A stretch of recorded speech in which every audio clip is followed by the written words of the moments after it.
Anda kembali di berita utama. Saudara naas atau nasib naas dialami seorang bocah di Kutai Timur, Kalimantan Timur. Anak yang tak berdosa harus jadi pelampiasan pelaku kejahatan. Akibat terlilit utang, seorang driver ojek online nekat menculik bocah laki-laki berusia 7 tahun demi bisa mendapatkan uang tebusan ratusan juta rupiah. Tak hanya menculik, saudara, driver ojek online itu bahkan tega membunuh sang bocah. Entah apa yang merasuki pelaku hingga gelap mata melakukan aksi keji tersebut.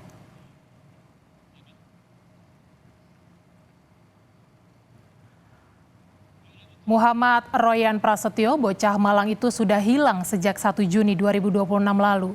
Demi mencari keberadaan sang buah hati, keluarga sempat membuat dan menyebarkan poster info anak hilang. Namun sayang, anak yang dicari-cari rupanya tak kembali dalam kondisi sehat dan selamat. Korban ditemukan tewas di semak-semak belakang Masjid Agung Sangatta, Bukit Pelangi. Tak terbayangkan hancurnya hati kedua orang tua korban, kehilangan sang anak dengan cara mengenaskan. 3 Juni 2026, saudara, sekitar pukul 12 siang waktu Indonesia Tengah, jasad Royan ditemukan mengapung di sebuah parit di belakang Masjid Agung Sangatta, Bukit Pelangi, Kalimantan Timur. Korban ditemukan setelah polisi memperluas titik pencarian berdasarkan keterangan pelaku. Usai dievakuasi, jasad Royan langsung dibawa ke rumah sakit untuk diotopsi. Dan berdasarkan hasil otopsi, korban diperkirakan sudah meninggal sekitar 2 hingga 3 hari sebelumnya.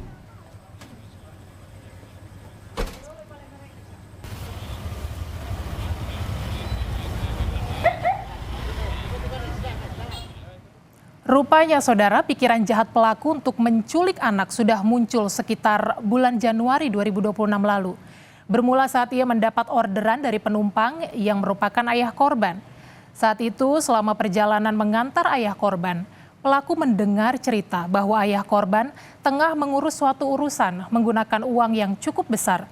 Dari cerita itulah pelaku berkesimpulan bahwa ayah korban merupakan orang berduit. Pelaku yang sedang terlilit utang memanfaatkan hal itu untuk menjadikan penumpangnya sebagai target pemerasan. Karena yang tersangka juga ini kan, pelaku ini kan juga terlilit utang. Ya, ada utang di salah satu bank.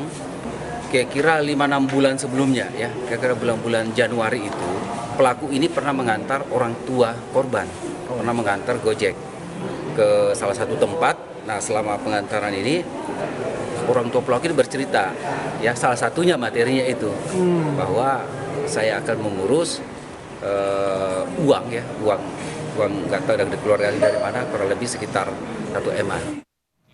Peristiwa penculikan bermula pada Senin 1 Juni lalu, saudara. Sekitar pukul 7 malam waktu Indonesia Tengah, pelaku menculik korban yang sedang bermain di sekitar rumahnya. Saat itu, ibu korban hendak membuang sampah dan sempat mengajak anaknya untuk ikut. Namun sang anak menolak dan lebih memilih bermain di sekitar rumah. Saat kembali dari membuang sampah, sang ibu sadar anaknya telah menghilang. Panik, sang ibu pun mencari sang anak di sekitar perumahan. Namun nihil, sang anak tak ditemukan.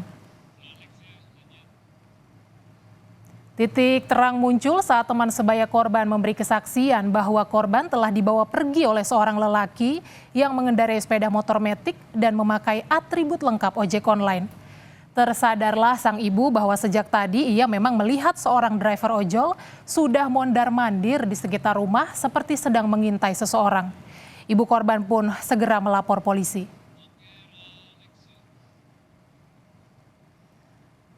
Usai menculik korban, pelaku sempat melancarkan aksi teror dan pemerasan kepada keluarga korban.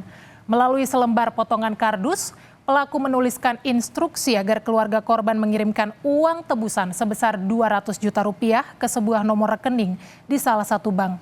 Instruksi itu berisi nada mengancam. Kalau masih mau ketemu sama Royan, transfer 200 juta rupiah, paling lambat jam 10 malam ini. Uang masuk, saya langsung antar anaknya ke situ.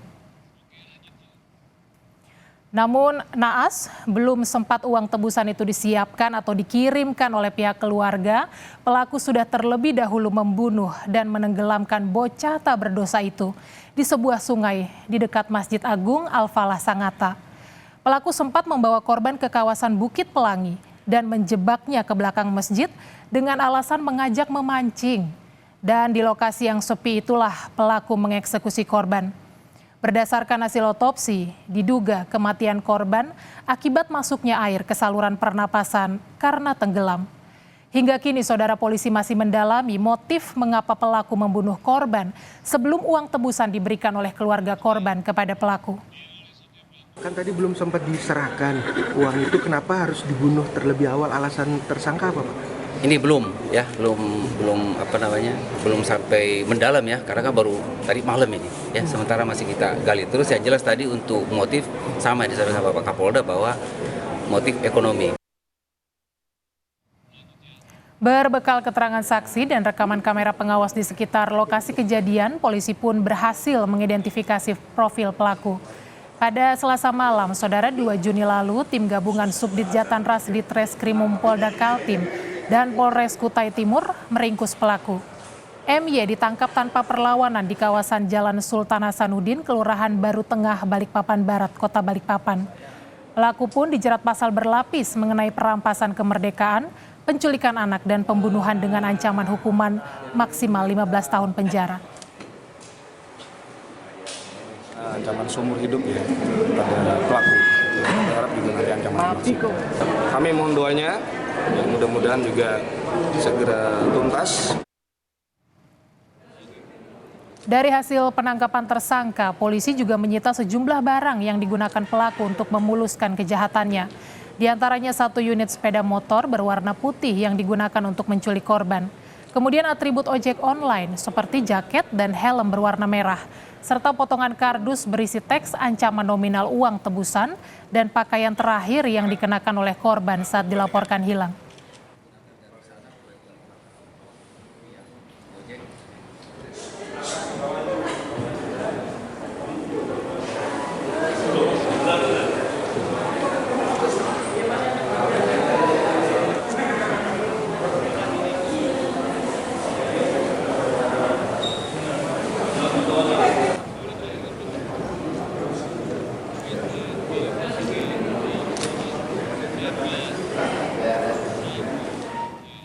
Saudara, demi memenuhi kebutuhan ekonomi, pelaku tega menghilangkan nyawa seorang anak yang tidak bersalah. Alasan terlilit hutang tak boleh jadi alasan untuk melukai sesama, apalagi dilampiaskan kepada anak-anak. Tragedi ini tidak hanya meninggalkan luka mendalam bagi keluarga, tetapi juga mengguncang rasa aman masyarakat.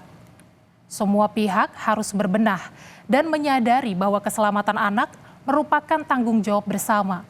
Pemerintah diharapkan terus memperkuat sistem perlindungan anak serta meningkatkan keamanan di lingkungan masyarakat. Orang tua juga perlu lebih waspada dalam mengawasi aktivitas anak, termasuk mengenalkan mereka pada resiko penculikan dan cara menjaga diri. Setiap anak berhak tumbuh dan hidup dengan aman, terlindungi dari segala bentuk kekerasan dan kejahatan.